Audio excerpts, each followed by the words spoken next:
بسم الله الرحمن الرحيم. السلام عليكم ورحمة الله وبركاته. إن الحمد لله نحمده ونستعينه ونستغفره ونعوذ بالله من شرور أنفسنا ومن سيئات أعمالنا. من يهده الله فلا مضل له ومن يضلل فلا هادي له. أشهد أن لا إله إلا الله وحده لا شريك له وأشهد أن محمدا عبده ورسوله. يا أيها الذين آمنوا اتقوا الله حق تقاته ولا تموتن إلا وأنتم مسلمون.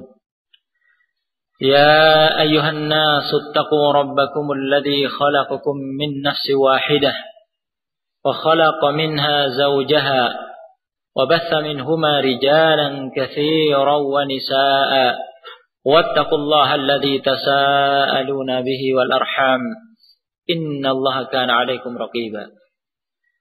يا أيها الذين آمنوا اتقوا الله وقولوا قولا سديدا يصلح لكم أعمالكم ويغفر لكم ذنوبكم ومن يطع الله ورسوله فقد فاز فوزا عظيما.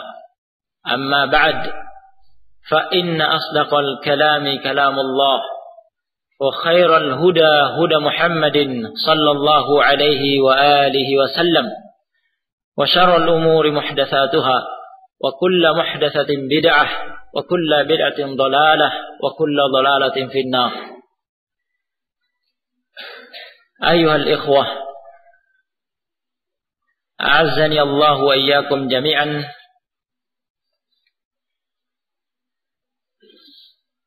Segala puji syukur kita panjatkan kepada Allah Rabbuna Jalla Jalaluh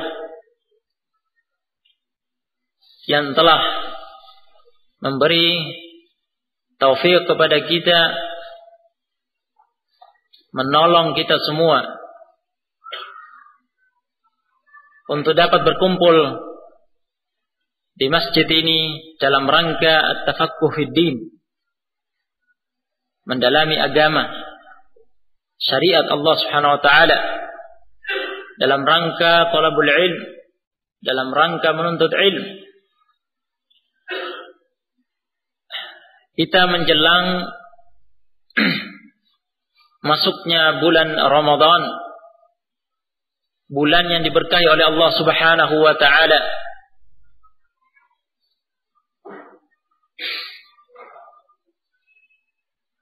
Yang Allah Subhanahu wa taala menjanjikan rahmat dan ampunan bagi hamba-hambanya yang bertakwa, beramal di atas ilmu, menghidupkan bulan Ramadan dengan puasa di siang harinya dan ibadah-ibadah yang lainnya, zikir, baca Al-Quran, qiraatul Quran, salat, dilengkapi dengan salat tarawih di malam harinya.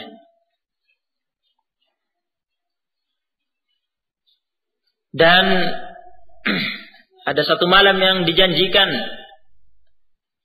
yang merupakan malam Lailatul Qadar, malam kemuliaan yang hanya didapatkan di bulan Ramadan. Untuk itu kita sebagai seorang muslim yang beriman kepada Allah Subhanahu wa taala sudah semestinya menyiapkan diri untuk menyambut bulan Ramadan, agar kita memasuki bulan ini dalam keadaan telah siap dengan ilmu untuk beramal di bulan Ramadan,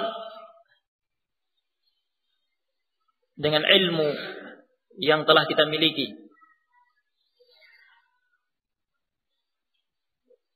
Al-Imam Al-Bukhari rahimahullah yaqul Al-ilmu qabla al-qawli wal amal. Dalam kitab sahihnya, Sahih Al-Bukhari, menyebutkan satu bab, al-ilm qabla al-qawli wal amal. Ilmu itu dibutuhkan sebelum berbicara dan beramal.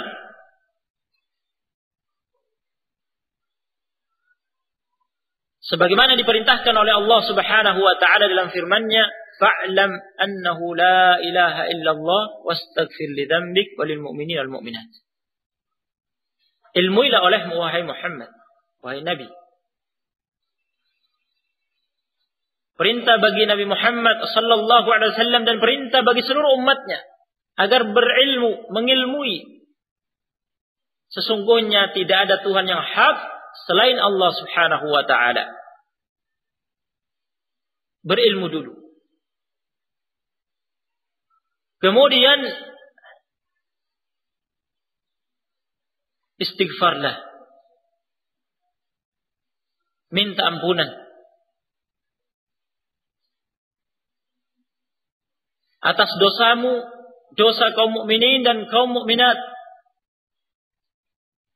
Kita berilmu, kemudian bertakwa kepada Allah Subhanahu wa taala, beramal dengan ilmu yang kita miliki. Kemudian yang namanya amal, mungkin ada kekurangan-kekurangan, maka kita istighfar, memohon ampunan kepada Allah Subhanahu wa taala. Dengan ini insyaallah kita berharap akan meraih apa yang dijanjikan oleh Allah Subhanahu wa taala. Untuk itu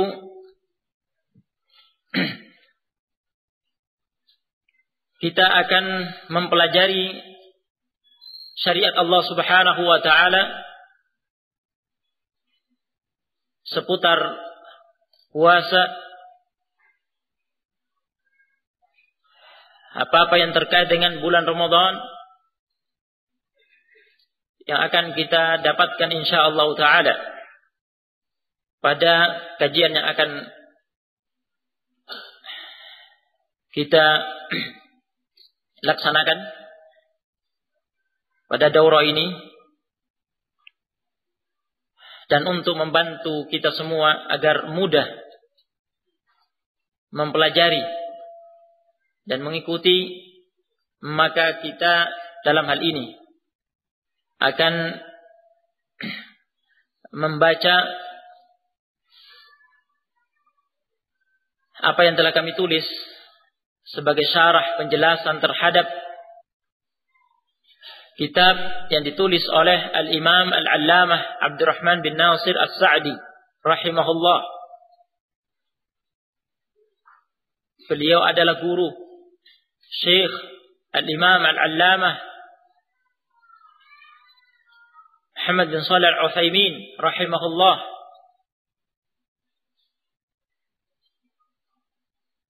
Yaitu kita akan mempelajari kitab Siyam, kitab puasa, dari kitab Manhajus Salikin wa Tawdihul Fiqh fid Din.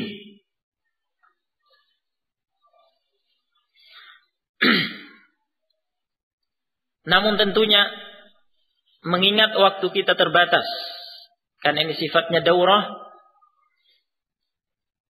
maka kita tidak akan membaca seluruh apa yang tertulis dalam buku ini. Sebagian perkara akan diisyaratkan dan kesempurnaannya bisa disimak langsung dengan membaca buku. Kita mulai dari bab yang pertama,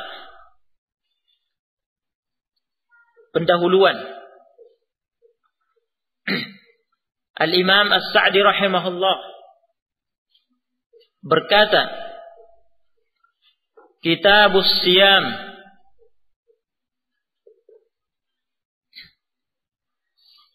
Al-aslu fihi qawluhu ta'ala, ya ayyuhalladzina amanu kutiba alaikumus siyamu kama kutiba 'alal ladzina min qablikum. Al-ayat. Kitab as-siyam, kitab puasa. Dalil diwajibkannya ibadah puasa adalah firman Allah Azza wa Jalla,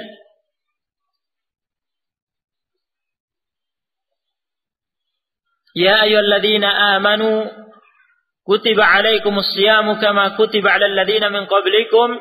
Al-ayat. Wahai orang-orang yang beriman, diwajibkan atas kalian berpuasa sebagaimana telah diwajibkan atas orang-orang sebelum kalian. Ayat ke-183 dalam surat Al-Baqarah. Ini matan yang pertama yang disebutkan oleh beliau rahimahullah, yang akan kita pelajari pada kitab ini. Pertama, definisi puasa. Mengenal pengertian makna puasa. As-siyam, as-saum. Ya, dalam bahasa Arab. As-siyam, as-saum. Secara makna bahasa, maknanya adalah al-imsak. Al-imsak artinya menahan. Adapun maknanya secara istilah syariat, sebagai istilah dalam syariat,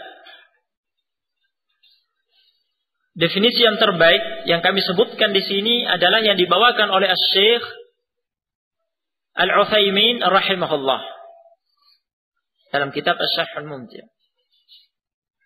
Yang maknanya puasa adalah peribadahan kepada Allah Subhanahu wa ta'ala dengan cara menahan diri dari makan, minum, dan pembatal-pembatal puasa lainnya, mulai dari terbit fajar hingga terbenam matahari. At-ta'abbud lillahi subhanahu wa ta'ala bil imsak 'anil mufattirat, 'anil akl, asy-syurb, wasairil mufattirat min tulu'il fajri ila ghurubis syams. Beribadah kepada Allah Subhanahu wa taala dengan cara menahan diri dari makan, minum, dan pembatal-pembatal puasa lainnya, mulai dari terbit fajar hingga terbenam matahari. Inilah yang dimaksud dengan puasa menurut syariat. Hukum dan kedudukan puasa Ramadan dalam Islam. Puasa Ramadan hukumnya fardu ain. Artinya wajib bagi setiap hamba Allah Subhanahu wa ta'ala yang memenuhi persyaratan wajibnya puasa Ramadan. Akan kita pelajari nanti apa saja syarat-syarat wajibnya puasa Ramadan. Jika syarat-syarat itu terpenuhi pada seseorang, dia terkena kewajiban berpuasa di bulan Ramadan. Dalil bahwa hukumnya fardu ain adalah nas Al-Quran dan As-Sunnah serta ijma' kesepakatan ulama. Dalil dari Al-Quran adalah ayat yang telah kita dengar disebutkan oleh As-Sa'di rahimahullah. Ayat 183 dalam surat Al-Baqarah. Ya ayyuhalladzina amanu kutiba alaikumus siyamu kama kutiba 'alal ladzina min qablikum la'allakum tattaqun. Wahai orang-orang yang beriman, diwajibkan atas kalian berpuasa sebagaimana telah diwajibkan atas orang-orang sebelum kalian agar kalian bertakwa.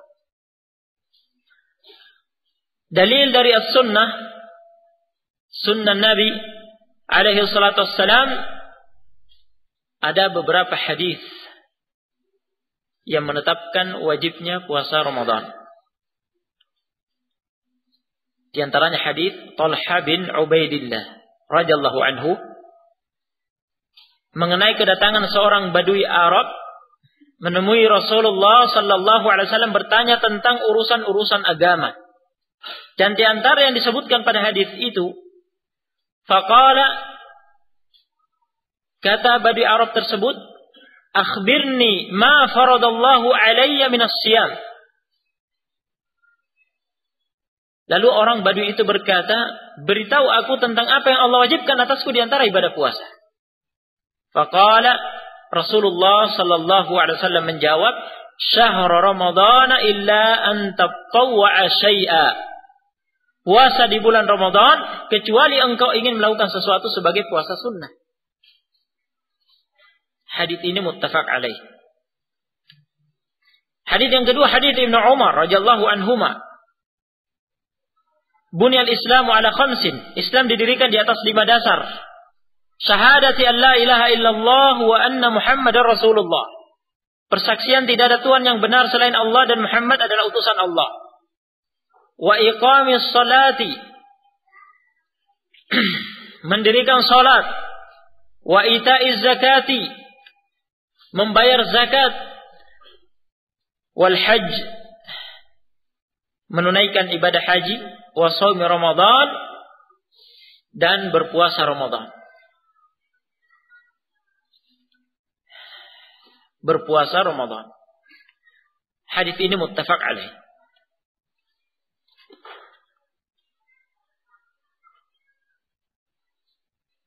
Alim ulama telah sepakat, terjadi ijma', kesepakatan di antara mereka mengenai wajibnya puasa Ramadan sebagaimana telah dinukil oleh banyak ulama.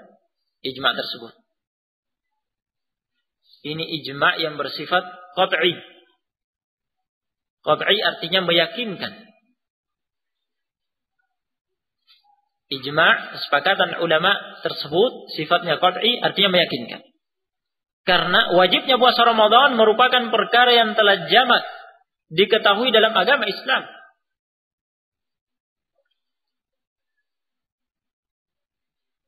Ya. Kedudukan puasa Ramadan dalam Islam telah dikenal sebagai salah satu dari 5 rukun Islam. Sebagaimana telah disebutkan tadi pada hadis Ibnu Umar radhiyallahu anhuma. Salah satu dari 5 rukun Islam itu adalah puasa Ramadan.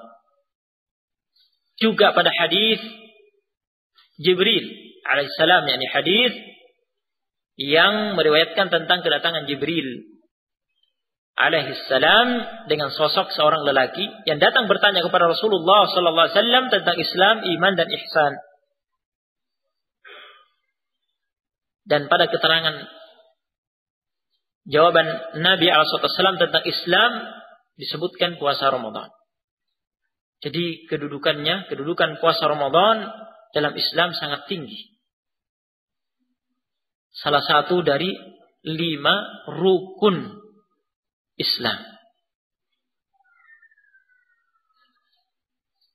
Untuk itu kami sebutkan masalah mengenai hukum orang yang mengingkari wajibnya puasa Ramadan. Hukum orang yang mengingkari wajibnya puasa Ramadan. Bahwa yang mengingkari wajibnya puasa Ramadan sedangkan ia seorang yang hidup di tengah-tengah kaum muslimin, hukumnya kafir. Jika ditemukan ada seorang yang mengingkari wajibnya puasa Ramadan sedangkan ia hidup di tengah-tengah kaum muslimin, ia kafir. Ya. Karena orang tersebut telah lama berislam dan dia telah hidup dalam komunitas muslim. Artinya ia pasti mengetahui hukum wajibnya berpuasa Ramadan. Jika ia mengingkari, tidak ada udzur. Ya, tidak ada alasan baginya untuk dikafirkan. Adapun orang yang meninggalkan puasa karena sikap menyepelekan, bukan karena mengingkari wajibnya. Ya, dia meninggalkan puasa Ramadan karena sikap menyepelekan bukan karena mengingkari wajibnya. Artinya dia berkeyakinan puasa Ramadan wajib, namun dia bermalas-malasan, menyepelekan, tidak berpuasa, dengan keyakinan bahwa sebenarnya wajib atas dirinya berpuasa. Ini diperselisihkan oleh ulama.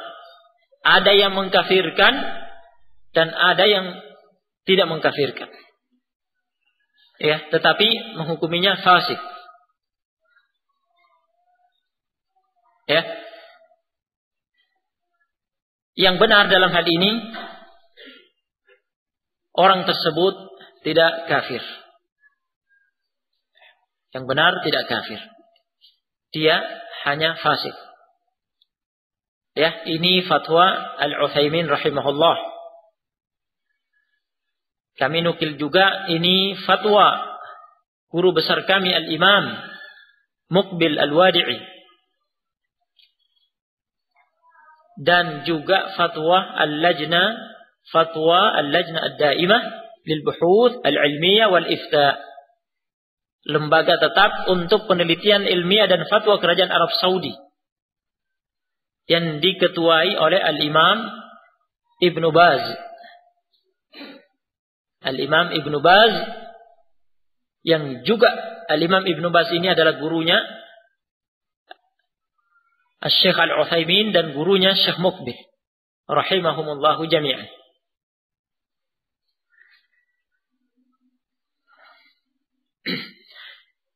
Ya, kita telah mengetahui hal ini. Kemudian kami menyebutkan di sini tentang pensyariatan puasa Ramadan itu mulai diwajibkan pada tahun kedua Hijriyah.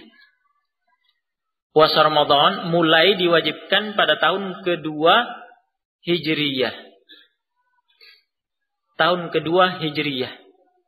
Tahun kedua keberadaan Rasulullah sallallahu alaihi wasallam di kota Madinah. Jadi kalau kita hitung,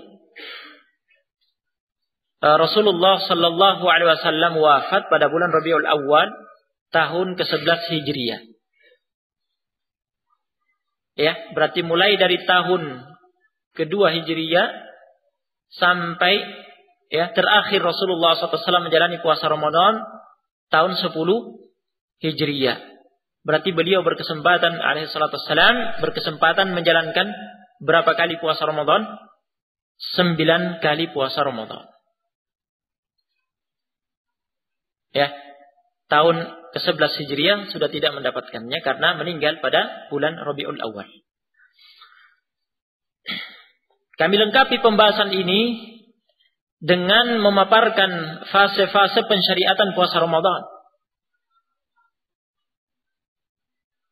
Ini menunjukkan kepada kita bahwa Allah Subhanahu wa taala Maha bijak di dalam menetapkan syariat.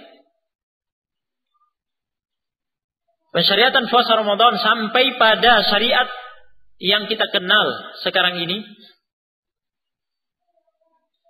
itu melalui beberapa fase.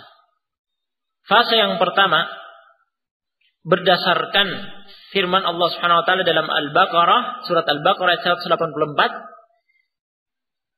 "Faman kana minkum maridan aw ala safarin fa'iddatun min ayamin ukhra."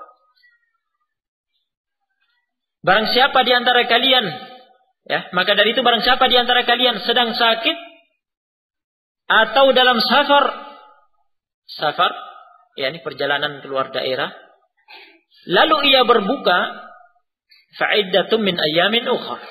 Hendaklah ia berpuasa sebanyak hari yang ditinggalkan itu pada hari-hari yang lain di luar Ramadan. Wa 'alal ladzina yutiqunahu fidyatun ta'amu miskin. Bagi orang-orang yang mampu menjalankan puasa. Perhatikan. Bagi orang-orang yang mampu menjalankan puasa, terdapat pilihan ketika itu. Pada fase pertama ini masih ada pilihan untuk membayar fidyah berupa memberi makan seorang fakir miskin. Faman tatawwa'a khairan fahuwa khairun lah. Barang siapa yang dengan kerelaan hati mengerjakan kebaikan, hal itu, yakni pembayaran fidyah, merupakan kebaikan baginya. Wa antasumu khairul lakum. Dan berpuasa lebih baik bagi kalian jika kalian mengetahui. Wa antasumu khairul lakum in kuntum ta'lamun. Ya, dan berpuasa lebih baik bagi kalian jika kalian mengetahui. Dari ayat ini ya dipetik dua hukum. Yang pertama, terdapat rukhsah, keringanan bagi orang sakit dan yang berada dalam safar, ini perjalanan keluar daerah tempat tinggal, untuk berpuasa, untuk berbuka, yakni tidak berpuasa. Ada keringanan untuk berbuka, ya, tidak berpuasa, serta wajib menggantinya yang diistilahkan dengan qadha pada hari-hari di luar Ramadan. Ya. Hukum yang kedua, terdapat pilihan bagi orang yang mampu menjalankan puasa. Dia tidak dalam kondisi sakit, tidak pula safar. Dia sehat dan mukim di tempat tinggalnya. Ya, terdapat pilihan baginya antara berpuasa atau tidak. Ya. Jika dia memilih berpuasa, itu lebih baik baginya. Jika dia memilih untuk berbuka, boleh dengan kewajiban mengganti puasa yang ditinggalkan itu dengan bayar fidyah. Ya. Ada pilihan. Ini fase pertama. Nah, ini diterangkan dalam hadis Salamah ibn al-Aqwa radhiyallahu anhu yang dikeluarkan oleh Imam Al-Bukhari dan Muslim muttafaq alaih. Lamma nazalat wa 'alal ladzina yutiqunahu fidyatun ta'amu miskin. Ya, ketika turun ayat bagi orang-orang yang mampu menjalankan puasa terdapat pilihan untuk membayar fidyah berupa memberi makan seorang fakir miskin. Kana man arada ayyuftira wa yaftadiya hatta nazalatil ayah allati ba'daha fanasakhatha. Siapapun bisa memilih untuk berbuka, tidak berpuasa dan menggantinya dengan membayar fidyah hingga turun ayat setelahnya tentang wajibnya memilih berpuasa yang menghapus hukum yang ada pada ayat ini. Ayat setelahnya yang menghapusnya adalah ayat faman syahida minkumus syahra falyasumhu, sebagaimana pada riwayat Muslim lainnya yang telah kami cantumkan di sini. Ya, yaitu ayat berikutnya. Ayat 185 dalam surat Al-Baqarah pada fase yang kedua. Allah Subhanahu wa taala berfirman, "Syahrul Ramadan alladzi unzila fihi al-Qur'anu hudan lin-nasi wa bayyinatin minal huda wal furqan. Faman syahida minkumus syahra falyasumhu wa man kana maridan aw 'ala safarin fa'iddatun min ayyamin ukhra." Beberapa hari puasa yang ditentukan itu ialah Syahrul Ramadan, bulan Ramadan. Bulan yang diturunkan, di dalamnya diturunkan Al-Quran sebagai petunjuk bagi manusia. Dan penjelasan-penjelasan mengenai petunjuk itu serta pembeda antara yang benar dan yang batil. Faman syahida minkumus syahra falyasumhu. Ditegaskan di sini oleh Allah Subhanahu wa taala, menghapus pilihan tadi pada ayat sebelumnya. Faman syahida minkumus syahra falyasumhu. Oleh karena itu, barang siapa di antara kalian menjumpai bulan itu tidak dalam keadaan sakit atau safar, hendaklah ia berpuasa pada bulan itu. Falyasumhu. Hendaklah dia berpuasa pada bulan itu. Diwajibkan. Tidak ada lagi pilihan seperti pada fase sebelumnya pada ayat tadi. Ayat ini menghapus hukum pada ayat sebelumnya yang telah kita dengar. Iya. Adapun hukum yang lainnya pada ayat sebelumnya bahwa yang punya udzur sakit atau safar, ya, ada rukhsah keringanan untuk tidak berpuasa dan diganti dengan qadha di luar bulan Ramadan, hukum itu tetap berlaku. Ditegaskan kembali di sini pada kelanjutan ayat, "Wa man kana maridan aw ala safarin fa iddatun min ayamin ukhra." Barang siapa sakit atau dalam keadaan safar, lalu ia berbuka, hendaklah ia berpuasa pada hari yang lain sebanyak hari yang ditinggalkannya itu. Ya. Jadi pada fase kedua disyariatkannya puasa Ramadan ini telah kita dengar pilihan bagi orang yang sehat dan bermukim antara berpuasa dan ini lebih baik atau memilih bayar fidyah sebagai pengganti puasa. Hukum itu telah dihapus. Adapun hukum bagi yang punya udzur karena sakit atau safar, ada rukhsah keringanan baginya ya untuk tidak berpuasa dan mengqadha'nya di luar bulan Ramadan, hukum itu tetap.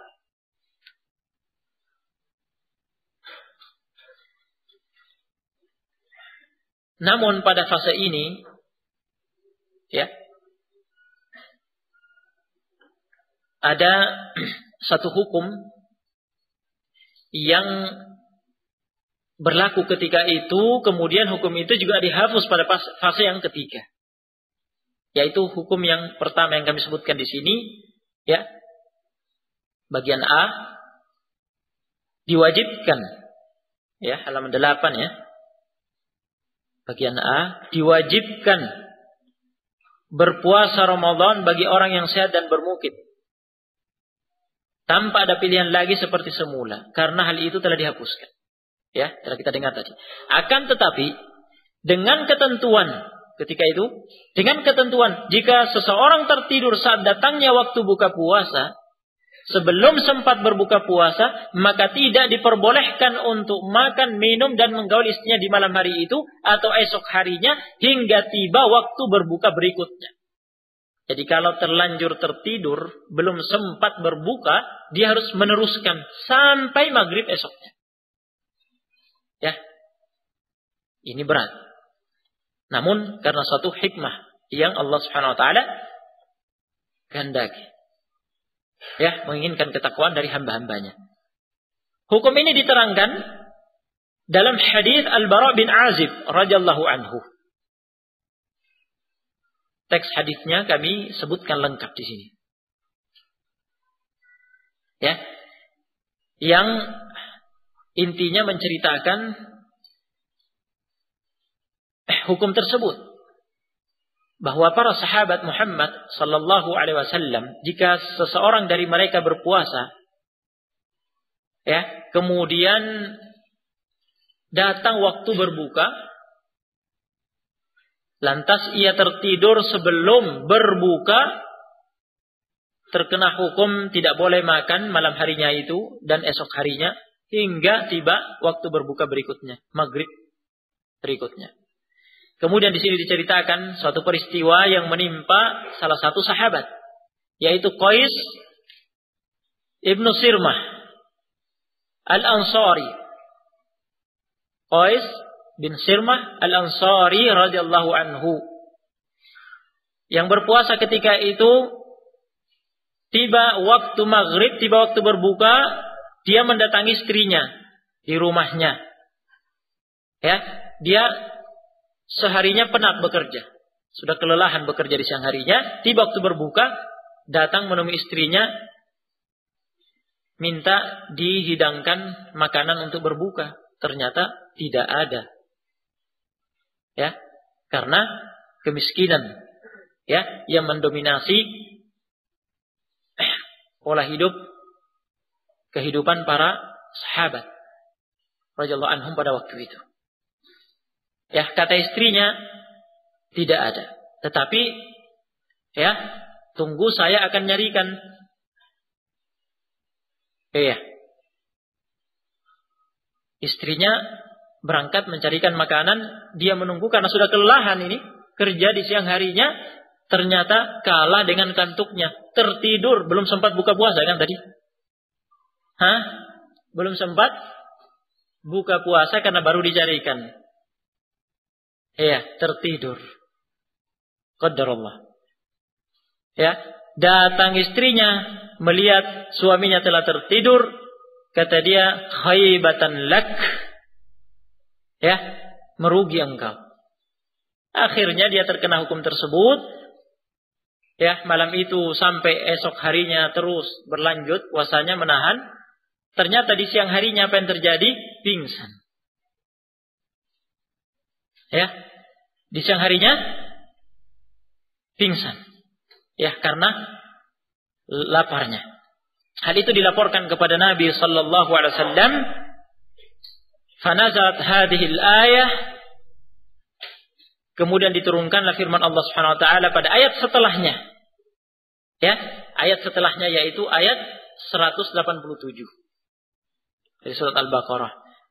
Uhilla lakum lailatas siyamir rafathu ila nisaikum. Ya, dihalalkan bagi kalian melakukan rafath, ya, bersenang-senang dengan istri kalian di malam harinya. Ya. Ayat ini menghapus hukum tadi yang kita dengar. Para sahabat bergembira dengan itu. Ya.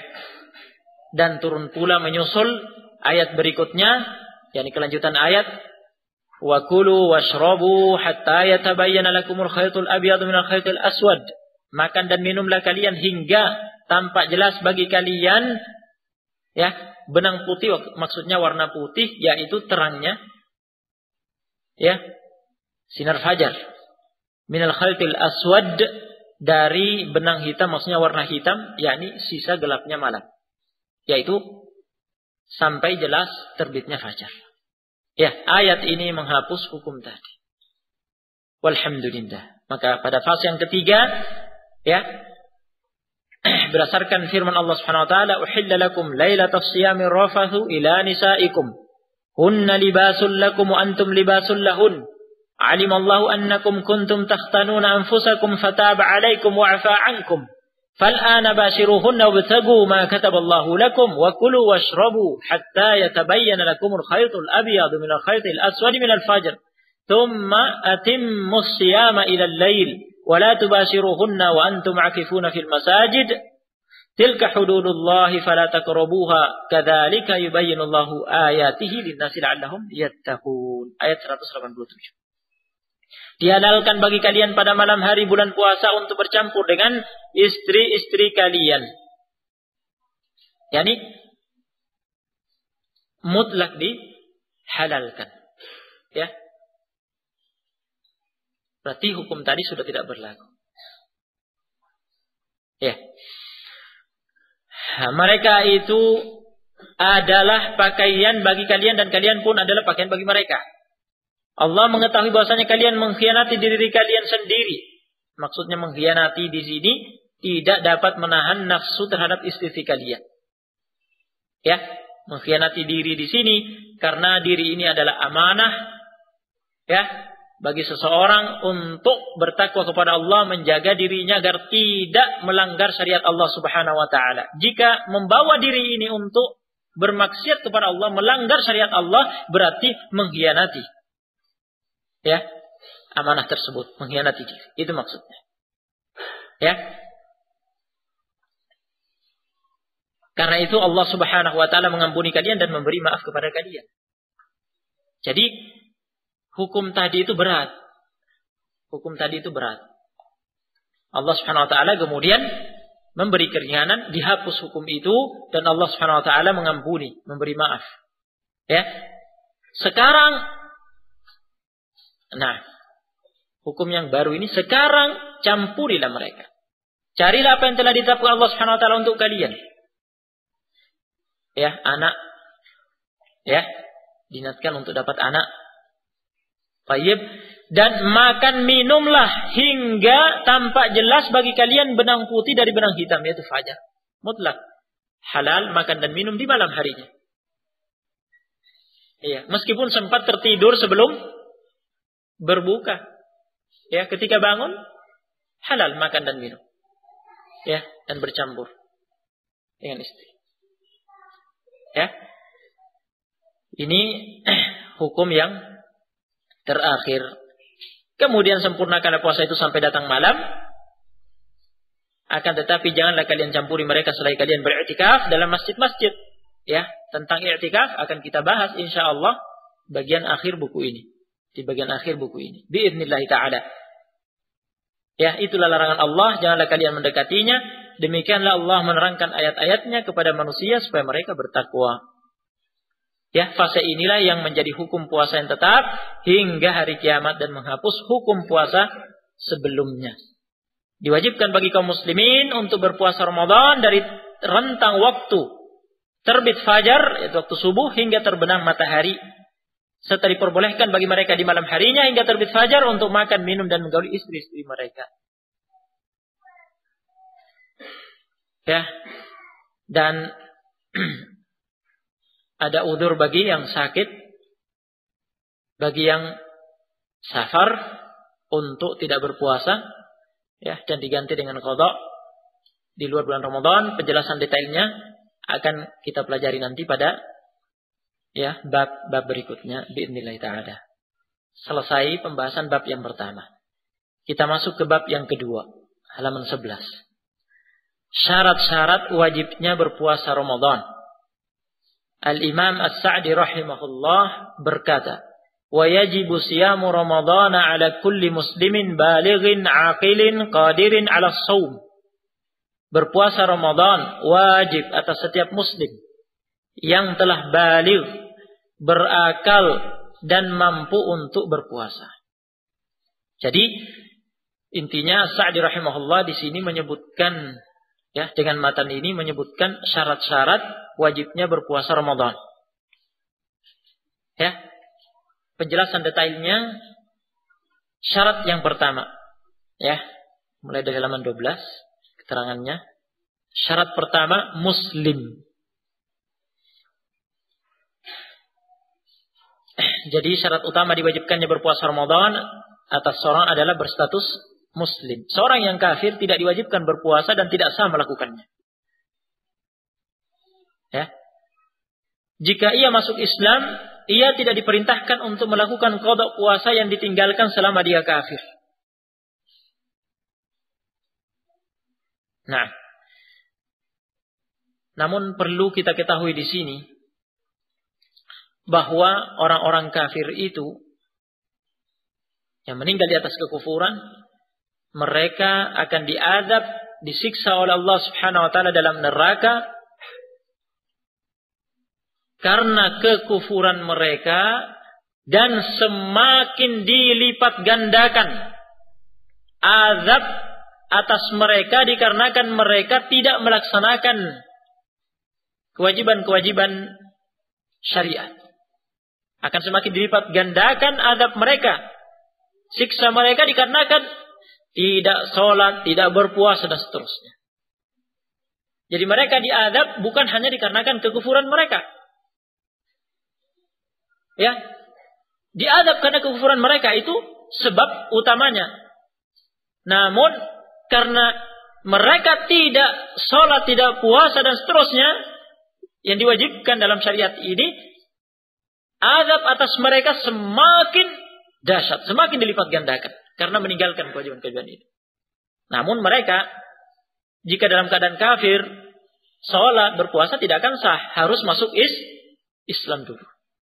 Masuk Islam dulu. Jika mereka masuk Islam, ya, terkena kewajiban tersebut dan sah. Ya, adapun selama kekufuran mereka yang lewat, mereka meninggalkan sholat, puasa, dan kewajiban-kewajiban yang lainnya, itu dimaafkan dengan masuk Islamnya. Dan tidak ada tuntutan kepada mereka untuk mengqadha, untuk mengganti apa yang telah lewat. Nah, ini syarat yang pertama. Syarat kedua, baligh. Ya. Syarat kedua diwajibkannya berpuasa Ramadan atas seorang adalah berusia baligh. Tidak ada ketentuan pembebanan syariat terhadap anak kecil yang belum baligh. Dalilnya adalah hadis Aisyah radhiyallahu anha bahwa Rasulullah sallallahu alaihi wasallam bersabda, "Rufi'al qalamu an thalathatin 'anil naimi hatta yastayqidha wa 'anil saghiri hatta yakbura wa 'anil majnuni hatta ya'qila aw yufiqa. Hadis ini diriwayatkan oleh Ahmad, Abu Daud, An-Nasa'i, Ibnu Majah. Ya, dinyatakan sahih oleh Al-Hakim dan dinyatakan sahih oleh Al-Imam Al-Muhaddits Al-Albani rahimahullah rahimal jami'. Hadis ini sahih. Rufi'al qalamu an thalathatin, pena pencatat amalan diangkat dari 3 golongan. Anin naimi hatta yastayqidha, dari orang yang tidur hingga dia terbangun. Wa anis saghiri hatta yakbura, dari anak kecil hingga dia dewasa balik. Ini yang menjadi dalil permasalahan kita. Anak kecil hingga dia dewasa balik. Wa anil majnuni hatta ya'qila aw yufiqa, dari orang gila hingga ia berakal, sadar. Ya, sadar kembali. Baik. Apa yang kita dengar berdasarkan hadis Aisyah ini bahwa anak kecil yang belum balik tidak terkena kewajiban berpuasa Ramadan, ini adalah pendapat jumhur, mayoritas ulama. Ini yang benar. Ya, ada sebagian pendapat ya yang mengatakan bahwa anak yang telah genap usia 7 tahun serta memahami maksud pembicaraan dan mampu menjawab, ya, yang dikenal dengan istilah mumayyiz. Anak yang mumayyiz terkena kewajiban berpuasa Ramadan. Ada pendapat seperti itu. Namun pendapat ini lemah. Yang benar, ya, anak yang mumayyiz tidak terkena kewajiban puasa Ramadan sampai dia balik dewasa, ya. Kalau begitu, kita penting mengetahui ya usia balik pada seorang anak, bagaimana mengetahuinya? Ya. Nah, di sini disebutkan usia balik pada seorang anak bisa diketahui dengan melihat salah satu dari tanda-tanda berikut. Yang pertama, berusia genap 15 tahun. Menurut hitungan tahun Hijriyah. Perhatikan,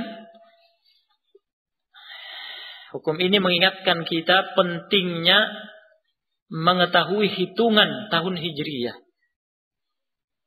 Ya. Jangan sampai hanya mengikuti kalender Masehi. Ya, anaknya lahir, ya, aktenya kalender Masehi kan. Nah, kemudian lupa mencatat ya, tanggal, bulan dan tahun lahirnya berdasarkan kalender Hijriyah. Nah, hukum-hukum syariat kita yang terkait dengan hitungan waktu itu patokannya adalah tahun Hijriyah. Ya. Ini yang ada dalam syariat Islam. Nah, hitungan Masehi lebih panjang atau lebih pendek daripada Hijriyah? Hah? Lebih panjang atau lebih pendek? Masehi lebih panjang. Nah, berarti boleh jadi anak itu sudah berusia 15 tahun menurut hitungan Hijriyah, tetapi menurut hitungan Masehi belum, kan begitu? Hah? Nah, jangan sampai lewat karena tahunya cuma hitungan Masehinya, ya, jadi lewat. Padahal dia sudah genap 15 tahun sebelumnya.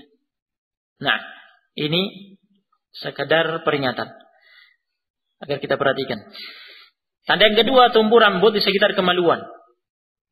Ya, meskipun usianya belum genap 15 tahun. Jadi meskipun usia anak itu belum genap 15 tahun, namun telah tumbuh rambut kemaluannya, ya, yang ciri-cirinya kasar, ya, berarti dia sudah baligh. Ya. Dua tanda ini menurut pendapat yang rajih. Pada dua tanda tersebut terdapat perbedaan pendapat di antara ulama. Namun ada hadis-hadis yang menunjukkannya. Sehingga ini yang benar. Ya, keterangannya, penjelasannya, ya, tidak memungkinkan pada majelis ini. Yang ketiga, keluar air mani karena syahwat, meskipun usianya belum 15 tahun. Baik keluar karena mimpi basah maupun dalam keadaan terjaga. Jika itu keluar, berarti dia telah baligh. Meskipun usianya belum 15 tahun. Adapun ini, tanda ini ijma'. Tanda ini ijma' disepakati oleh ulama. Ya. Ya, berdasarkan Al-Quran dan As-Sunnah. Yang keempat, mengalami haid meskipun belum berusia 15 tahun. Dan tanda ini khusus pada anak perempuan. Jadi jika anak perempuan itu telah haid meskipun usianya belum 15 tahun, berarti dia sudah baligh. Ya, kesimpulannya, pada anak laki-laki berapa tanda? Berapa tanda ya ikhwan? 3 tanda. Apakah 3 tanda itu semuanya harus berkumpul? Jawabannya tidak. Salah satu dari 3 tanda itu muncul, berarti sudah baligh. Pada anak perempuan berapa tanda? Ada tambahan 1, yaitu keluarnya darah haid. Nah, syarat yang ketiga berakal. Syarat ketiga diwajibkannya berpuasa Ramadan atas seorang adalah berakal. Ya, tidak ada ketentuan pembebanan syariat terhadap orang yang tidak berakal. Dalilnya adalah hadis Aisyah radhiyallahu anha yang telah lewat tadi. Ya, kita dengar bersama. Ya, salah satu dari 3 jenis orang, dari 3 golongan orang yang diangkat pena pencatat amal, ya, pembebanan syariat darinya adalah yang terganggu akalnya. Ya, gila hingga ia kembali berakal, waras. Ya, kembali sadar. Ya, jadi setiap yang hilang akalnya dengan sifat apapun, apakah ia gila, lebih ringan dari gila, karena terkadang masih bisa tersadar, ataupun pikun, tidak terkena beban syariat. Ya, orang tua yang sudah pikun tergolong orang yang tidak berakal, tidak terkena beban syariat. Ya.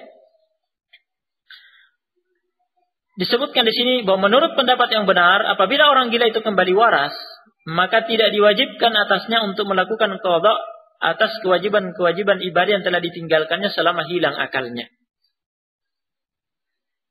Nah, 2 syarat yang telah kita dengar, yaitu syarat baligh dan berakal, ini merupakan persyaratan bagi mukallaf, bagi seorang mukallaf. Ya. Orang yang terkena beban syariat. Istilah mukallaf maknanya orang yang terkena beban syariat. Ya. Jadi mukallaf itu artinya apa? Mukallaf artinya orang yang sudah baligh dan berakal, yang telah terkena beban syariat. Syarat yang keempat, mampu. Syarat keempat diwajibkannya berpuasa Ramadan atas seseorang adalah memiliki kemampuan. Ya, yang tidak mampu dia tidak terkena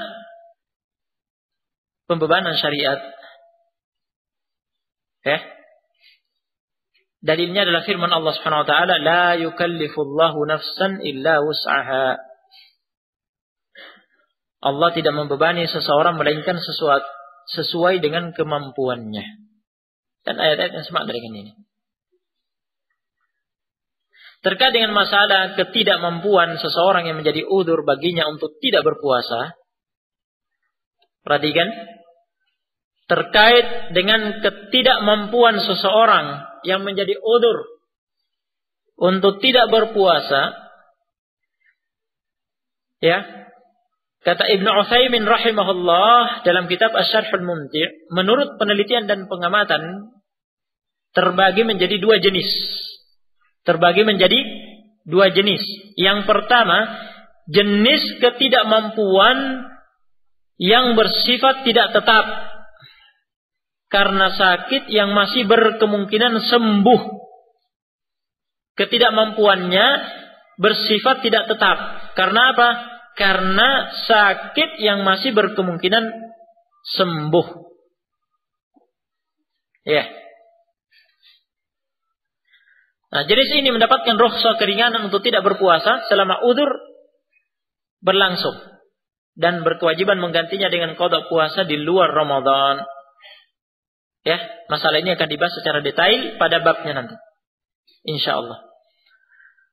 Yang kedua, ketidakmampuan yang bersifat tetap karena usia lanjut atau sakit yang tidak berkemungkinan sembuh.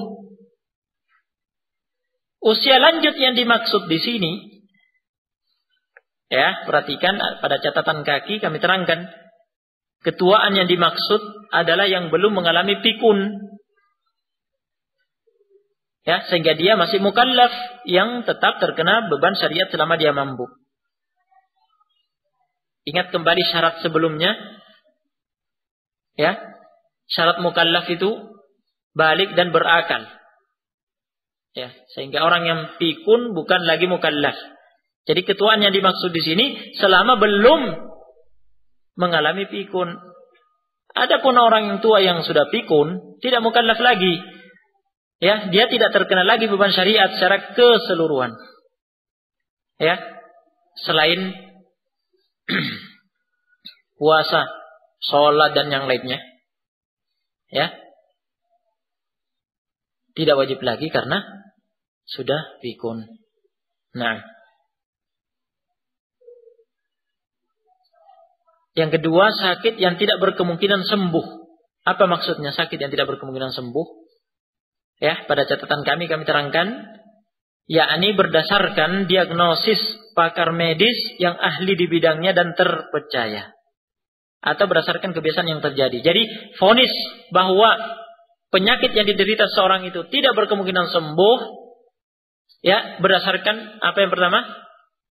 Diagnosis pakar medis yang ahli di bidangnya dan terpercaya. Amanah. Memvonisnya demikian. Ini tidak ada harapan sembuh. Ya.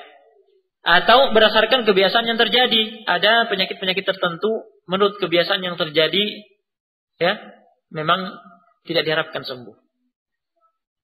Nah, berarti tergolong ketidakmampuan yang bersifat tetap. Nah, jenis ini bagaimana hukumnya?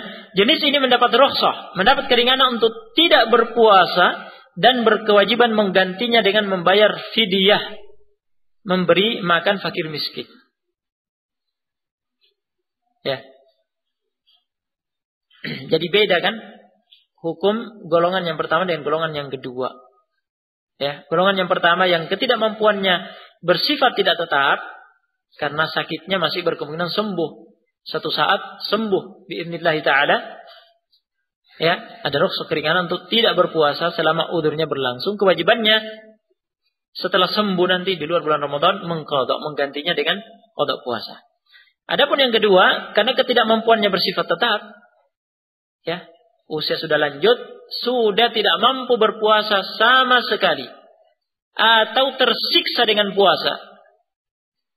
Ya, jika dipaksakan bisa, tapi tersiksa. Menurut, ya, aturan syariat itu sudah dianggap tidak mampu. Ya, karena usia yang lanjut. Tetapi belum sampai pada tingkat apa? Pikun. Ya, dia masih mukallaf. Ya, tidak diharapkan lagi kembali muda kan?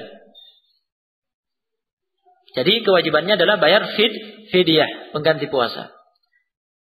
Ya, begitu pula sakit yang tidak berkemungkinan sembuh, hukumnya sama.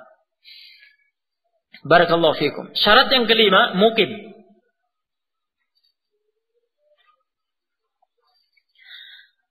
Syarat kelima diwajibkannya berpuasa Ramadan atas seseorang adalah bermukim, tinggal menetap.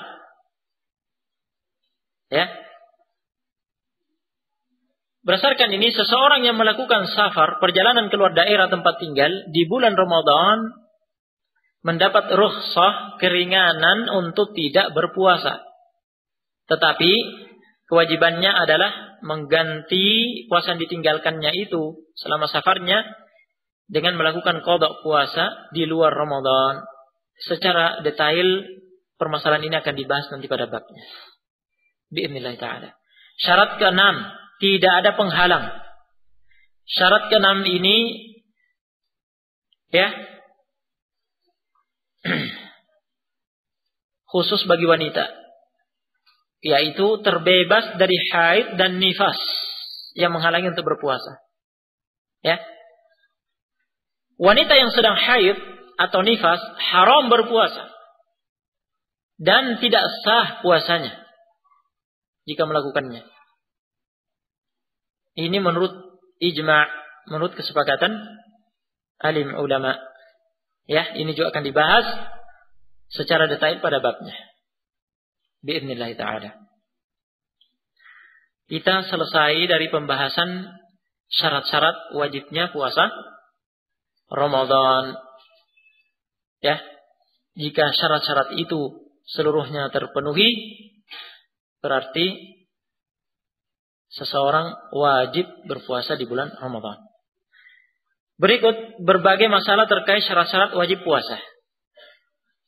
Ya, masalah pertama, hukum anak kecil yang berpuasa. Ya, masalah ini terkait dengan syarat balik pada anak yang belum balik. Ya, kita telah mengetahui anak yang belum balik, bahwa anak yang belum balik tidak wajib untuk berpuasa. Ya, karena syarat wajibnya harus balik. Nah, berarti jika belum balik, meskipun sudah mumayyiz, sudah genap berusia 7 tahun dan sudah faham khitab pembicaraan, wa yuruddul jawab dan mampu menjawab, ya, dia belum terkena kewajiban berpuasa. Ya. Namun, ya, jumhur, mayoritas ulama menegaskan bahwa disyariatkan untuk memerintahkan anak-anak kecil yang belum baligh, baik laki-laki maupun perempuan, agar berpuasa. Tujuannya sebagai latihan bagi mereka supaya terbiasa berpuasa sejak kecil. Agar nanti ketika sudah baligh, sudah terkena kewajiban berpuasa, tidak kaget karena sudah terbiasa ketika mumayyiznya. Ya, dalilnya adalah hadits Ar-Rubai' bint Muawwidh radhiyallahu anha, muttafaq alaih, yang meriwayatkan bahwa Rasulullah alaihi wasallam mengirim utusan di pagi hari Asyura. Hari Asyura adalah tanggal 10 Muharram. Di pagi hari Asyura ketika itu Rasulullah SAW mengirim utusan ke kampung-kampung kaum Ansar yang berada di sekitar kota Madinah. Ya, untuk memberi pengumuman. Apa pengumumannya? Man kana asbaha sha'iman falyutimma shaumah, wa man kana asbaha muftiran falyutimma baqiyata yaumih. Barang siapa di pagi hari ini berpuasa, hendaklah ia menyempurnakan puasanya. Tidak boleh membatalkan. Barang siapa di pagi hari ini berbuka, tidak berpuasa, hendaklah ia menyempurnakan sisa harinya dengan puasa. Yani harus berniat saat datangnya pengumuman itu untuk berpuasa hari itu, puasa Asyura. Artinya, ya, ketika itu datang perintah dari Rasulullah SAW kepada kaum muslimin yang mewajibkan puasa Asyura, puasa 10 Muharram ketika itu. Jadi sebelum diwajibkannya puasa Ramadan, dulu yang diwajibkan adalah puasa Asyura 10 Muharram. Dengan perintah pada hadis ini dan hadis lain yang semakna dengan ini. Ya, namun hukum ini tidak berlanjut. Hukum kewajiban berpuasa Asyura 10 Muharram dihapus, diganti dengan kewajiban berpuasa di bulan Ramadan. Setelah itu puasa Asyura, puasa 10 Muharram hukumnya hanya sunnah, mustahab, tidak wajib lagi. Ya. Kelanjutan hadis ini kata Rubai' bint Muawwidh, فكنا بعد ذلك نصومه ونصوم صبياننا الصغار منهم ونذهب إلى المسجد فنجعل لهم اللعبة من العهن فإذا بكى أحدهم على الطعام أعطيناها إياه عند الإفطار. setelah peristiwa itu kami selalu melakukan puasa hari Asyura dan mengajak anak-anak kami yang masih kecil di antara mereka untuk berpuasa. Kami mengajak mereka pergi ke masjid, lalu kami membuat mainan dari kapas untuk mereka. Apabila salah seorang dari mereka menangis meminta makanan, kami memberi mainan itu kepadanya hingga tiba waktu berbuka. Jadi untuk mengatasi ya anak-anak yang menangis karena sudah kelaparan, ya disibukkan dengan apa? Dengan mainan sampai tiba waktu iftar. Ya. Diakali seperti itu oleh para sahabat. Nah, hadis ini muttafaq alaih. Ini dalil bahwa anak-anak kecil yang sudah mumayyiz, yang belum baligh, sudah dibiasakan berpuasa pada masa Rasulullah sallallahu alaihi wasallam. Ya. Dalil lain adalah Athar Umar radhiyallahu anhu. Ya, pada halaman 20. Athar Umar radhiyallahu anhu yang dikeluarkan oleh Al-Bukhari secara muallaq, yakni tanpa sanad. Ya, dan dikeluarkan pula oleh Sa'id bin Mansur dan Al-Baghawi pada kitab Al-Ja'diyat secara mausul dengan sanad bersambung sampai ke Umar radhiyallahu anhu. Nah, pada athar itu Umar radhiyallahu anhu berkata kepada seorang yang mabuk di bulan Ramadan karena minum khamar, minum arak. Nasallallahu alaihi wal afiyah. Ya, ini orang besar, laki-laki mabuk karena minum khamar di bulan Ramadan pada masa pemerintahan Umar radhiyallahu anhu. Kata Umar radhiyallahu anhu kepada orang itu, "Wailaka wasibyanu nasyam." Celaka kamu. Ya, karena mabuk di bulan Ramadan. Celaka kamu. Wasibyanu nasyam. Sementara anak-anak kita mau berpuasa. Ini orang besar mabuk-mabukan di bulan Ramadan. Sementara anak-anak kecil berpuasa. Ya, fadarabahu thamanina sawtan, dihukum oleh Umar radhiyallahu anhu selaku khalifah pemerintah, ya, yang menegakkan hukum. Fadarabahu thamanina sawtan, lalu Umar radhiyallahu anhu mencambuk orang itu sebanyak 80 kali, tsumma sayyarahu ila Syam, kemudian dikeluarkan dari Madinah, dikirim, ya, disingkirkan ke negeri Syam. Nah, karena maksiatnya itu. Artinya anak-anak kecil di zaman pemerintahan Umar radhiyallahu anhu juga telah dilatih berpuasa. Ya. Nah, jika kita telah mendengar dua dalil ini, ya, keterangan berikutnya orang tua dan wali anak kecil berkewajiban.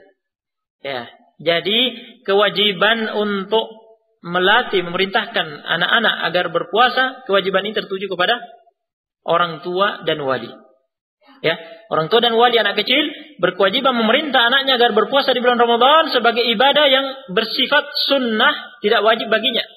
Jadi bagi anak kecil yang diperintahkan berpuasa, dilatih berpuasa, sifatnya sunnah bagi dia. Kenapa? Karena dia belum mukallaf. Dia belum terkena kewajiban puasa Ramadan. Jadi ketika dia dilatih berpuasa Ramadan, niatnya adalah sunnah, mustahab. Hukum puasanya adalah puasa, ya, yang sifatnya sunnah, bukan wajib. Tujuannya untuk melatihnya berpuasa sejak kecil. Ya. Dengan hikmah yang telah disyaratkan tadi, ya. Hikmah syariat ini memulai dengan hukum sunnah bagi mereka, bagi anak-anak kecil itu, untuk berpuasa sebagai latihan.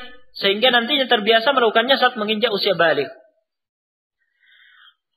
Tetapi terjadi perbedaan di antara ulama mengenai batas usia anak kecil yang disyariatkan.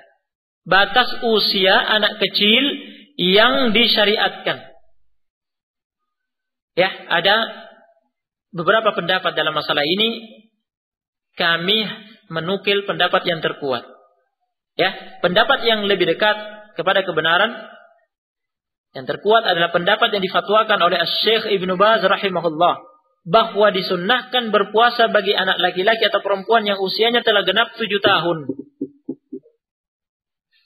Telah genap 7 tahun, telah mumayyiz dan memiliki kemampuan untuk melakukannya. Jadi dua. Ya, dobitnya, kriterianya 2. Yang pertama, sudah mumayyiz, genap berusia 7 tahun, telah faham pembicaraan dan mampu menjawab, ini namanya mumayyiz. Yang kedua, secara fisik, ya, secara fisik mampu berpuasa. Ya, harus terpenuhi 2 ini. Ya. Diwajibkan atas para wali untuk memerintahkan berpuasa jika mereka mampu, ya, jika sudah mumayyiz dan memiliki kemampuan. Sebagaimana halnya wajib memerintahkan mereka untuk sholat jika sudah mumayyiz. Ya. Bahkan memukul mereka bila meninggalkan puasa saat mereka telah berusia 10 tahun, ya, dan fisik mampu, sebagaimana halnya memukul mereka ketika meninggalkan sholat.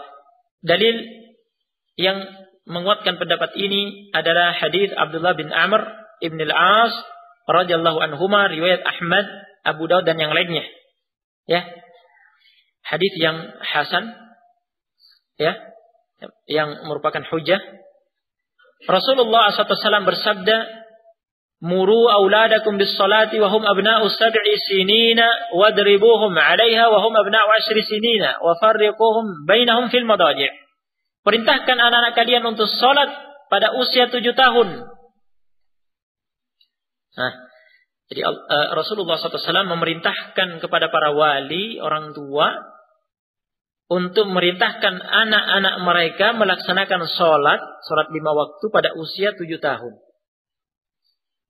Ya, mereka melaksanakan sholat 5 waktu itu pada usia ini, sifat sholatnya mereka adalah, hukumnya adalah sunnah bagi mereka.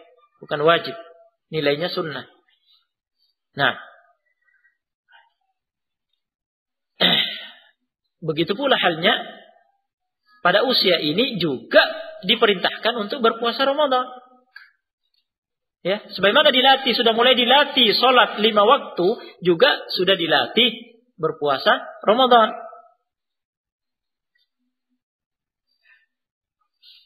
Kelanjutan hadisnya, pukullah mereka karena meninggalkannya pada usia 10 tahun. Pada usia 10 tahun meninggalkan salat 5 waktu, meninggalkan puasa Ramadan, ya, dipukul. Ya. Sebagai takdib, ya. Pelajaran, mendidik dia. Ya, pukulan ini tentunya bukan pukulan yang melukai, yang mematahkan tulang, bukan pula pukulan yang mencacati. Pukulan ini adalah sifatnya pukulan yang mendidik, ya, agar dia sadar bahwa tindakan dia tidak mau sholat, tidak mau berpuasa itu salah. Ya, tujuannya itu. Wa fariqu bainahum fil madaji', dan pisahkanlah mereka di tempat tidur. Juga sudah mulai dipisah, ya, di tempat tidur, ya, ketika berusia 10 tahun. Sudah mulai dilatih mengerti menjaga aurat, ya, mengerti menjaga aurat. Nah, kita sudah mendengar dalilnya. Kenapa dipatok, ya, bahwa yang mulai dilatih sholat, dilatih berpuasa adalah yang usianya 7 tahun, yang sudah mumayyiz. Adapun disyaratkan di samping ini juga jika fisiknya mampu, ya, sebagaimana diterangkan di sini, ya, karena puasa berat. Adapun sholat 5 waktu, persyaratan fisik mampu ini tidak perlu. Yang jelas kalau dia sudah berusia 7 tahun, sudah mumayyiz, perintahkan sholat 5 waktu tanpa memperhitungkan fisiknya. Ya. Karena itu ringan, ya. Adapun puasa Ramadan ini butuh fisik. Berpuasa menahan haus dan lapar dari terbit fajar sampai terbenamnya matahari, ini butuh fisik. Jika fisik anak ini lemah, ya, tidak mungkin kan dipaksa. Kalau dipaksa menyiksa. Ya. Menyiksa anak itu bukan tujuan syariat. Syariat ini tidak bertujuan untuk menyiksa orang. Ya, tidak bertujuan untuk menyiksa orang sama sekali. Ya. Jadi kalau fisiknya lemah, ada sebagian anak yang seperti itu. Mungkin sudah 7 tahun atau 8 tahun, namun karena memang fisiknya lemah, bawaan fisiknya memang lemah. Ya. Dia tersiksa kalau disuruh berpuasa, jangan, ya. Jika begitu jangan dipaksa. Karena itu namanya menyiksa dia. Justru itu tidak benar. Ya. Yang penting tidak bermudah-mudahan di sini. Tidak bermudah-mudahan. Ya. Benar-benar dipastikan kemampuan fisiknya. Ya. Jika fisiknya mampu, dilatih. Ya, meskipun mungkin ya menjelang maghrib di sore hari dia mulai menangis, ya, mulai merintih minta makan, ya. Disabarkan. Ya, disibukkan dengan apa? Pada hadis Ar-Rubai binti Muawwidh tadi telah kita ambil faedah. Disibukkan dengan diberi permainan agar dia lupa dengan laparnya. Nah, barakallahu fikum.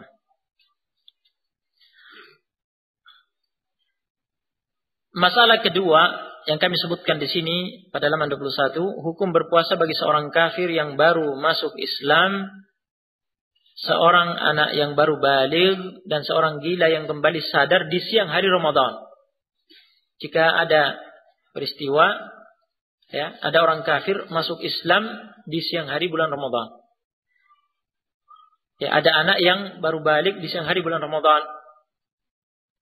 Dia belum baligh, ya, usianya belum genap 15 tahun. Baru 14 tahun berjalan menuju 15 misalnya. Ya. Belum ada tanda-tanda balik yang lainnya yang telah kita pelajari. Anak ini tidur siang, asyik tidur, bangun tiba-tiba mimpi. Mimpi basah. Bangun, ya, basah. Ya, pakaiannya. Keluar air maninya. Berarti apa? Baligh. Siang hari bulan Ramadan, apa yang dia lakukan? Nah, ini yang akan kita bahas. Orang gila kembali sadar di siang hari bulan Ramadan, dia sembuh. Ya. Bagaimana hukumnya golongan-golongan yang kita dengar ini? Jawabannya yang benar dalam hal ini adalah mereka berkewajiban untuk berpuasa saat itu juga. Jadi saat itu juga orang kafir yang baru masuk Islam ini saat itu juga berniat berpuasa. Anak kecil yang baru balik saat itu juga berniat berpuasa. Orang gila yang kembali sadar saat itu juga berniat berpuasa. Ya, seperti halnya, jadi sama halnya dengan seorang mukallaf yang baru mengetahui masuknya bulan Ramadan saat itu. Ya, dia terlambat mendengar berita, misalnya pengumuman, ya, dari pemerintah bahwa hari ini telah masuk Ramadan. Dia mendengar pengumuman itu, berita itu di siang hari. Ya. Jadi sejak malamnya dia tidak berniat karena belum tahu. Siang hari baru dapat berita. Ya, ini mungkin terjadi di daerah pelosok, ya. Nah, daerah pelosok yang mungkin tidak ada, ya, jaringan sampai ke sana. Ya, tidak ada sinyal sampai ke sana, jadi ya, sulit sampainya berita ke sana. Nah,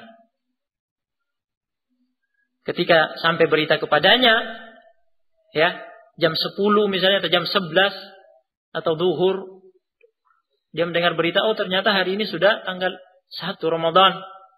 Maka saat itu juga dia wajib berniat berpuasa Ramadan. Nah,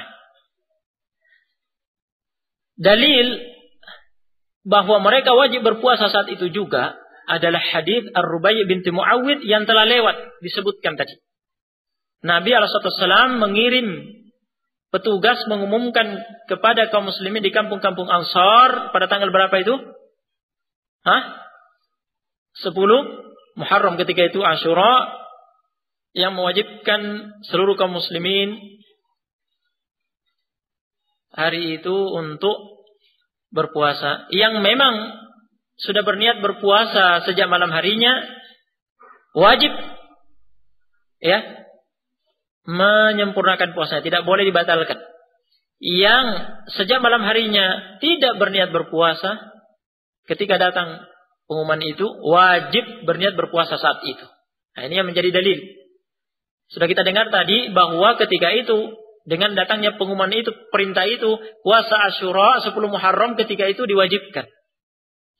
Dan sudah kita dengar hadisnya bahwa yang hari itu, siang harinya, tidak berniat sama sekali berpuasa, ketika datang berita tersebut yang memerintahkan, mewajibkan berpuasa, harus apa? Harus berpuasa. Dipetik hukum dari sini, ya. Jika seseorang terlambat mendengar berita masuknya Ramadan, dia mendengarnya di siang hari, saat itu juga dia wajib berniat berpuasa. Ya. Begitu pula halnya golongan-golongan yang telah kita dengar. Ya. Dia menjadi mukallaf, ya, di siang hari. Baru masuk Islam di siang hari, baru balik di siang hari. Ya, baru sembuh dari gilanya di siang hari. Saat itu wajib berniat berpuasa. Ya. Yang semakna dengan hadits Ar-Rubai binti Muawwidh, ya, yang semakna dengannya adalah hadits Salamah bin Aqwa radhiyallahu anhu, hadisnya muttafaq alaih. Teks hadisnya dan maknanya telah kami sebutkan di sini. Ya, maknanya sama dengan hadits Ar-Rubai binti Muawwidh tadi. Jadi berdasarkan dua hadis ini, yang benar adalah apa yang telah kita dengar. Saat itu juga wajib berniat berpuasa. Namun kami terangkan di sini ada silang pendapat di antara ulama, apakah mereka wajib mengganti puasa tersebut di luar Ramadan, wajib mengqadha di luar bulan Ramadan atau tidak. Ada yang berpendapat mereka wajib mengqadha di luar Ramadan. Ya, dengan alasan puasa yang mereka lakukan hari itu tidak sempurna, tidak utuh. Ya, karena tidak dimulai dengan niat semenjak malam harinya, sebelum terbit fajar. Tetapi yang terkuat menurut pendapat kami dalam masalah ini, pendapat yang mengatakan puasa mereka sah dan tidak wajib melakukan qadha puasa hari itu. Ya, puasa mereka pada sisa hari itu dianggap sempurna dan sah. Ya, dengan karunia Allah Subhanahu wa taala. Ya. Dalam hal ini terdapat athar dari Umar Ibn Abdul Aziz rahimahullah dan athar dari sejumlah salaf rahimahumullah jami'an yang menyatakan demikian hukumnya bagi mukallaf yang baru mengetahui masuknya Ramadan di siang hari. Ya, wajib berpuasa saat itu juga, puasanya sah dan tidak ada kewajiban mengqadha. Ya, itu dianggap cukup. Ya.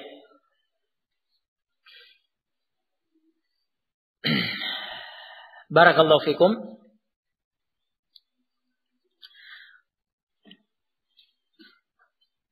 Masalah terakhir pada bab ini, masalah ketiga, hukum berpuasa bagi orang yang baru sembuh dari sakit, halaman 24. Hukum berpuasa bagi orang yang baru sembuh dari sakit, seorang musafir yang baru tiba di tempat tinggalnya, dan seorang yang haid atau nifas yang baru suci di siang hari Ramadan. Ya, apakah mereka berkewajiban untuk berpuasa ketika itu dan melakukan qadha puasa hari itu di luar Ramadan? Jadi dia sakit. Ya. Karena sakit dia tidak berpuasa. Dia musafir. Karena musafir dia tidak berpuasa. Ya, karena dia haid atau nifas, dia tidak berpuasa. Ya. Yang sakit ini tadi di siang harinya sembuh. Ya. Sembuh misalnya jam 1 siang. Ya, bagaimana dengan sisa harinya setelah sembuh ini? Karena dia sudah sembuh, tidak sakit lagi. Apakah wajib menahan atau tetap seperti hukum sebelumnya? Karena memang dia sudah tidak berpuasa dari awal. Ya, tetap boleh makan dan minum. Musafir ini tadi karena safar dia tidak berpuasa, tiba di tempat tinggalnya siang hari, tiba jam 2 misalnya, jam 2 siang. Dia sudah mukim, sudah di rumahnya. Apakah dia harus menahan karena sudah mukim atau tetap hukumnya seperti semula? Karena memang dari awal dia ya punya udzur untuk tidak berpuasa, setelah dia mukim tetap boleh baginya makan dan minum. wanita yang haid atau nifas ini tadi tidak berpuasa, ternyata suci di siang harinya. Setelah suci, bagaimana? Apakah dia harus menahan atau tetap boleh baginya makan dan minum? Karena dari awal dia sudah punya udzur. Ya. Ini diperselisihkan oleh ulama, ada dua pendapat. Telah kami nukil dalam buku ini, wallahu a'lam. Yang kami pilih dalam hal ini, wal ilmu indallah, adalah pendapat yang dipilih oleh Ibnu Utsaimin, Al-Utsaimin rahimahullah. Yaitu pendapat yang pertama, tidak diwajibkan atas mereka berpuasa pada sisa hari itu dan diwajibkan melakukan qada puasa hari itu di luar Ramadan. Jadi setelah sembuh tetap boleh makan dan minum, tidak wajib menahan, tidak wajib berpuasa. Setelah mukim di siang harinya itu tetap boleh makan dan minum. Setelah suci dari haid atau nifas di siang harinya itu tetap boleh makan dan minum. Tidak diharuskan berpuasa. Kewajibannya adalah mengqada. Kewajibannya adalah mengqada di luar bulan Ramadan sebagai penggantinya.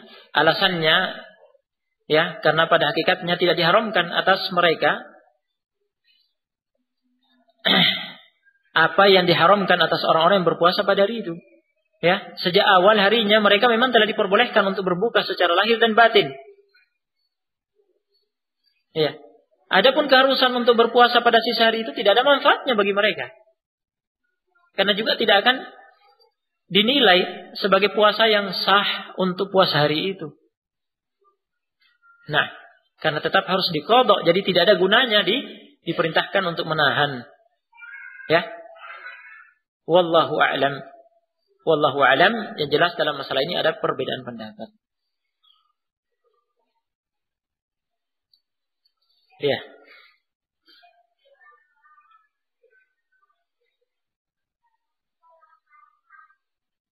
Bagaimana?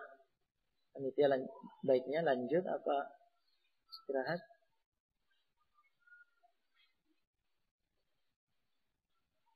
Ana tergantung.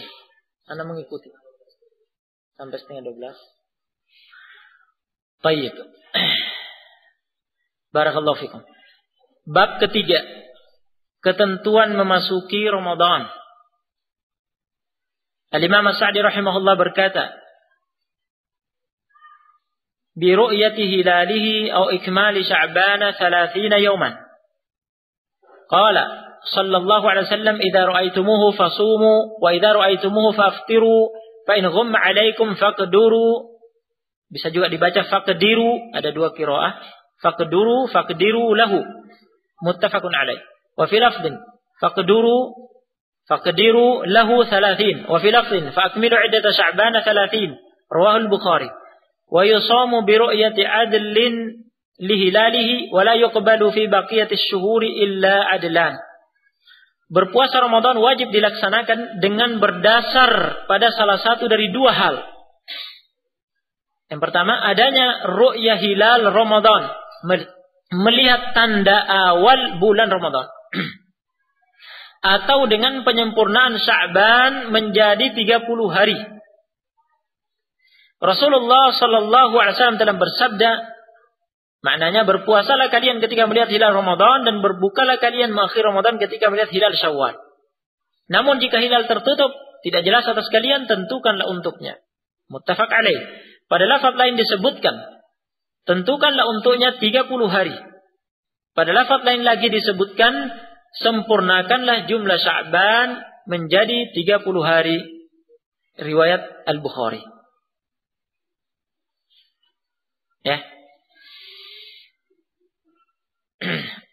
Keterangan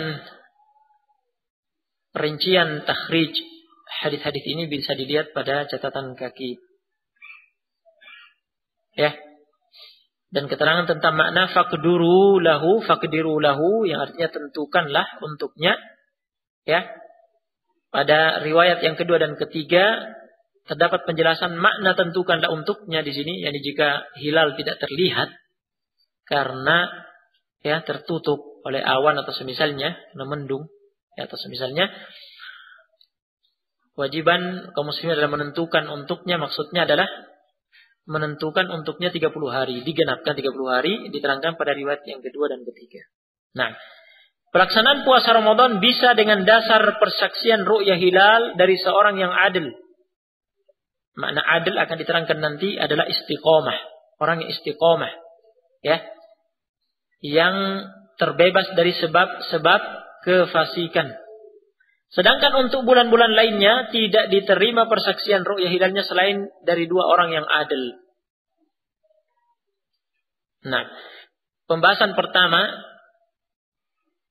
keterangan matan yang disebutkan oleh Sa'di rahimahullah, ru'yah hilal Ramadan. Ru'yah hilal Ramadan. Yang dimaksud dengan hilal adalah rembulan di fase awal yang menandai masuknya bulan Ramadan atau bulan lainnya. Itu yang dimaksud dengan hilal. Rembulan di fase awal yang menandai masuknya bulan Ramadan atau bulan lainnya. Ya, jika hilal itu muncul, terlihat, berarti sudah awal bulan. Ya. Berarti tanggal 1 Ramadan atau tanggal 1 bulan lainnya. Nah, sebab utama, faktor utama kewajiban berpuasa Ramadan adalah adanya ru'yah hilal Ramadan. Ru'yah hilal Ramadan, ru'yah artinya melihat tanda awal. Yani ru'yah hilal, melihat tanda awal bulan Ramadan. Melihat hilal Ramadan. Ya. Yaitu ru'yah hilal tersebut berlangsungnya kapan? Berlangsungnya di petang hari. Setelah berakhirnya hari ke-29 Sya'ban. Petang hari setelah berakhirnya hari ke-29 Sya'ban. Sekarang tanggal berapa Sya'ban? Sekarang.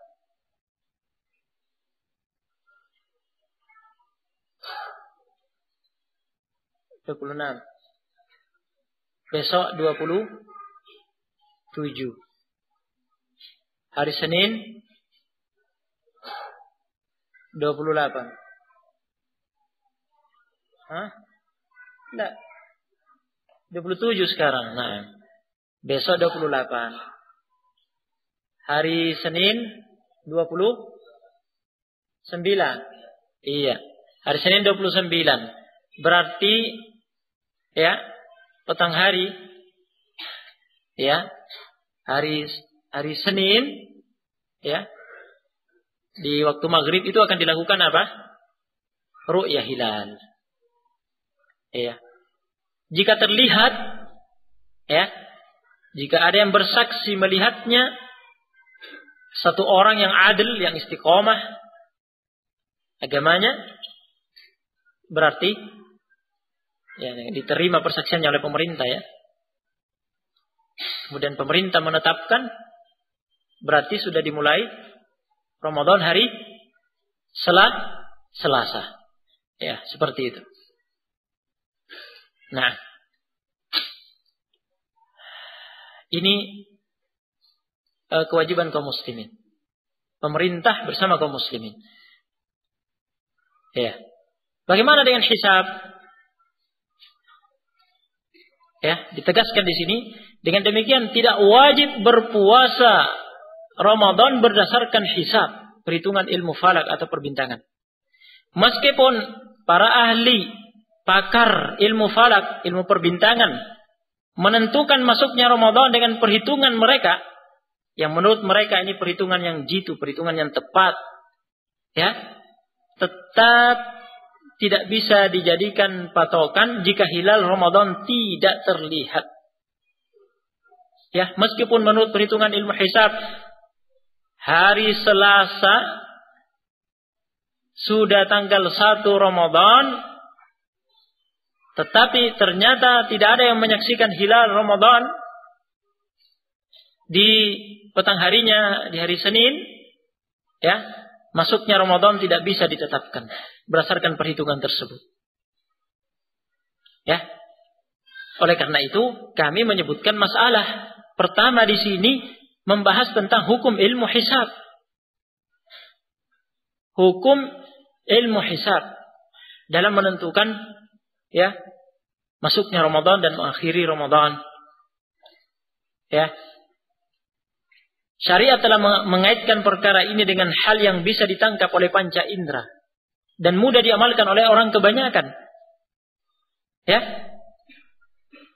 Oleh karena itu, syariat puasa diawali dengan ru'yah hilal yang bisa dilakukan oleh keumuman orang. Ya.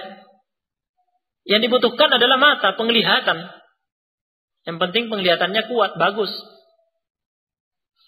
Ya. Adapun ilmu hisab, ilmu falak, perbintangan adalah hal yang rumit dan sulit. Hanya dikuasai oleh sejumlah kecil orang. Ya, hanya sebagian kecil orang yang menguasai ilmu ini. Ya. Alim ulama, para ulama menyatakan tidak boleh berpuasa Ramadan semata-mata berdasarkan hisab. Ya, seperti telah ditegaskan sebelumnya. Ya. Dan kami nukil di sini keterangan imam-imam Islam yang menerangkan ya bid'ahnya ya penetapan masuknya Ramadan dan mengakhiri Ramadan berdasarkan ilmu hisab. Yaitu fatwa Syekhul Islam Ibnu Taimiyah, yang kedua fatwa Al-Lajnah Ad-Daimah yang diketuai oleh Imam Ibnu Baz, yang ketiga adalah fatwa Al-Imam Syekh Al-Utsaimin rahimahumullahu jami'an. Ya.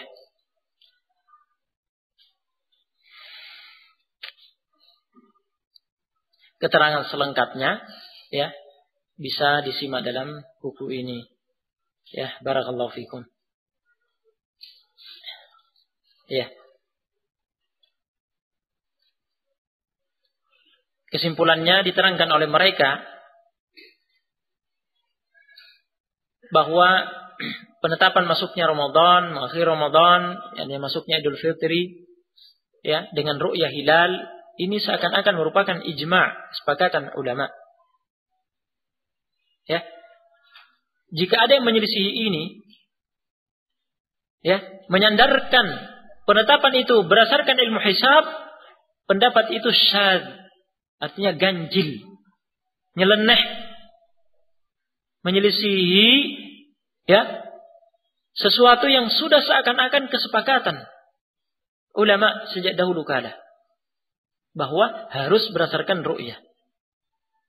Dan pendapat yang nyeleneh, yang syadz, yang ganjil seperti itu tidak dianggap, tidak diperhitungkan. Nah, dan akan datang penyebutan hadis nanti, hadis Ibnu Umar radhiyallahu anhuma yang meriwayatkan kaum muslimin, para sahabat radhiyallahu anhum bersama Rasulullah SAW pada masa Rasulullah SAW, mereka berupaya melihat hilal. Ya, kemudian Ibnu Umar radhiyallahu anhuma sendiri di tengah-tengah orang banyak, Ibnu Umar radhiyallahu anhuma sendiri yang melihat hilal, kemudian bersaksi di hadapan Rasulullah SAW selaku pemerintah bahwa dirinya telah melihat hilal. Rasulullah SAW menetapkan, menerima persaksian itu dan menetapkan masuknya Ramadan berdasarkan ru'yah itu. Kemudian mengumumkan kepada kaum muslimin. Ini menunjukkan bahwa penetapan masuknya Ramadan dan mengakhiri Ramadan adalah tugas dan wewenang pemerintah. Ya. Yang melihat hilal silakan bersaksi. Bersaksi di hadapan pemerintah. Ya, petugas yang khusus diamanahi, ditunjuk oleh pemerintah untuk mengurusi masalah ini. Jika diterima persaksiannya, ya, pemerintah akan menetapkan. Jika tidak diterima persaksiannya, ya, bersabar. Karena keputusan di tangan pemerintah. Ini tugas dan wewenangnya pemerintah. Tidak boleh diambil alih oleh perorangan maupun golongan tertentu. Ya, itu tidak benar. Ya, diambil alih oleh orang tertentu atau golongan tertentu hendak mengambil alih yang sesuatu yang wewenangnya pemerintah. Dia yang ingin memutuskan, padahal dia bukan pemerintah. Ya, ini pelanggaran. Ya, jadi alhamdulillah di negeri kita, pemerintah kita, ya jazahumullahu khairan, mereka menetapkan masuknya Ramadan atau keluarnya Ramadan berdasarkan persaksian ru'yah hilal. Ya. Dan mereka punya hak untuk berijtihad dalam masalah ini. Mereka punya hak untuk berijtihad dalam masalah ini, menerima atau menolak persaksian. Nah, yang jelas tanggung jawabnya kembali kepada mereka. Kewajiban kita sebagai kaum muslimin, sebagai rakyat adalah mengikuti keputusan pemerintah. Ya, berpuasa, mengawali dan mengakhiri bersama dengan pemerintah kita. Barakallahu fikum. Masalah kedua yang kami sebutkan di halaman 30, penggunaan teropong ketika ru'yah hilal. Ya. Ru'yah hilal boleh dilakukan dengan mata telanjang dan dengan teropong, teleskop boleh. Ya, bisa dengan mata telanjang bagi yang tidak punya alat, bisa juga dengan bantuan teropong. Dalilnya adalah keumuman makna hadis-hadis sebelumnya, itu hadis Ibnu Umar, ya, yang telah disebutkan pada matan. Idza ra'aitumuhu fasumu wa idza ra'aitumuhu faftiru. Jika kalian melihat hilal Ramadan, berpuasalah. Jika kalian melihat hilal Syawal, berbukalah mengakhiri Ramadan. Ya, melihat, makna melihat di sini umum, mencakup melihat dengan mata telanjang maupun melihat dengan bantuan teleskop. Iya, ini telah difatwakan oleh Ibnu Utsaimin dan Al-Lajnah Daimah diketahui oleh Ibnu Baz. Masalah ketiga, ru'yah hilal yang diperhitungkan dan lama berlangsungnya. Ru'yah hilal yang diperhitungkan adalah yang berlangsung, ru'yah hilal yang berlangsung setelah terbenamnya matahari, yaitu permulaan malam. Sebab malam hari adalah waktu untuk rembulan. Jika hilal rembulan di fase pertama memang bisa terlihat setelah matahari terbenam, hukum bisa ditetapkan. Adapun hilal yang terlihat di siang hari tidak diperhitungkan, sebab siang hari bukan waktu untuk rembulan, melainkan waktu untuk matahari. Terkadang, ya, terkadang terlihat di siang hari, ya. Dan anak pribadi pernah melihatnya. Nah, di sekian tahun yang silam di siang hari terlihat. Nah, jika hilal rembulan terlihat di siang hari, apakah itu dianggap ru'yah hilal yang diperhitungkan? Jawabannya tidak. Terlihatnya hilal di siang hari tidak menunjukkan bahwa itu, ya, hilal malam sebelumnya, tidak pula menunjukkan bahwa itu hilal malam setelahnya. Yang diperhitungkan kalau dilihat setelah terbenam matahari. Ya, setelah terbenam matahari di waktu maghrib terlihat, itu yang diperhitungkan. Ya. Karena waktu untuk rembulan itu malam hari. Jadi terlihat ketika di malam hari, yaitu ketika terbenam matahari, setelah terbenam matahari di permulaan malam. Nah, masalah terlihatnya hilal di siang hari, sebenarnya ini telah diperdebatkan oleh ulama sejak dahulu kala. Ya, ada yang mengatakan jika terlihat di siang hari, ya, berarti itu hilal malam sebelumnya. Berarti sebenarnya hari itu sudah tanggal 1. Ya. Ada yang mengatakan sebaliknya. Ya, jika terlihat di siang hari itu berarti hilal untuk malam berikutnya. Berarti besok tanggal 1. Nah, tetapi kedua pendapat ini tidak ada dalilnya. Ya. Keterangan lengkapnya bisa disimak dalam buku ini. Nah, jadi seperti kata Ibnu Utsaimin rahimahullah, meskipun terlihat di siang hari, namun ketika terbenam matahari, jadi sebelum terbenam matahari hilang. Nah, sebelum terbenam matahari hilang. Dan ketika setelah terbenam matahari dilihat, ternyata tidak terlihat lagi, berarti tidak dianggap. Tidak dianggap yang terlihat tadi sebelum maghrib itu tidak dianggap. Nah, di sini diberikan contoh oleh beliau, lihat halaman 32. beliau memberi contoh sebagai berikut. Misalkan hilal terlihat setengah jam sebelum terbenam matahari. Jadi setengah jam sebelum terbenam matahari hilal terlihat. Lalu hilal itu hilang 1/4 jam sebelum terbenam matahari. Jadi ketika tersisa berapa? Tersisa 1/4 jam dari terbenam matahari dari maghrib, hilang. Ya. Kemudian setelah terbenam matahari sudah tidak terlihat lagi. Ya, berarti hilal itu sama sekali bukan hilal untuk malam nanti. Sebab hilal itu telah hilang sebelum terbenam matahari. Ya, karena diperhitungkan adalah ketika terlihat setelah terbenam matahari yang merupakan permulaan malam. Ya, adapun mengenai lama waktu terlihatnya hilal, ya, hal itu tidak diperhitungkan dalam hal menilai sahnya ru'yah. Tidak ada dalil-dalil sahih yang membatasi. Jadi intinya jika hilal terlihat tanpa ada batasan waktu, meskipun hanya sekejap, hanya sebentar, terlihat, ada yang melihatnya, ya, itu sudah cukup. Ya, ini difatwakan oleh Al-Lajnah Daimah yang diketuai oleh Ibnu Baz dan disepakati oleh Hay'ah Kibaril Ulama, Dewan Ulama Besar Kerajaan Arab Saudi. Ya, kita selesai dari pembahasan ru'yah hilal. Ya, tersisa pembahasan penyempurnaan Sya'ban 30 hari dan ya, berita ru'yah hilal dari orang yang adil dan pembahasan-pembahasan berikutnya, ya, yang penting kita ketahui yang disebutkan pada syarah bab ini, insyaallah kita lanjutkan pada pertemuan berikutnya. Nah, biidznillah taala. Barakallahu fikum.